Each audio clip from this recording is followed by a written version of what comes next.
আগামী ৯ জুলাই বিশ্ব পরিবেশ দিবস এবং বৃক্ষ মেলা উদ্বোধন করবেন প্রধানমন্ত্রী তারেক রহমান।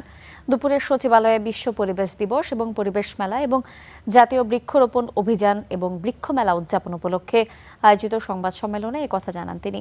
বলেছেন, আগামী 5 বছরে 25 কোটি বৃক্ষরোপণের মহাপরিকল্পনা বাস্তবায়নে প্রকল্প হাতে নিয়েছে সরকার। মন্ত্রী আব্দুল আওয়াল মিন্টু বলেছেন, স্মার্ট ফরেস্টের আওতায় স্যাটেলাইট ভিত্তিক পর্যবেক্ষণ, ন্যাশনাল ট্রি ডাটাবেজ, ড্রোন প্রযুক্তির ব্যবহার এবং সবুজ কর্মসংস্থান সৃষ্টি করা হবে। গত 4 মাসে প্রায় 84 লাখ গাছের চারা রোপণ করা হয়েছে বলেও জানিয়েছেন মন্ত্রী।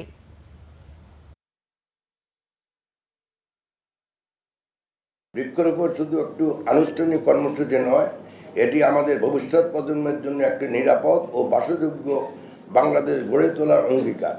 প্রত্যেকে যদি অন্তত একটি করে গাছ রোপণ ও তার পরিচর্যার দায়িত্ব নেয়, তবেই আমাদের এই আন্দোলন সফল হবে। আসুন আমরা সবাই মিলে আমাদের প্রিয় মাতৃভূমিকে আরও সবুজ ও জলবায়ু সহনশীল করে গড়ে তুলি।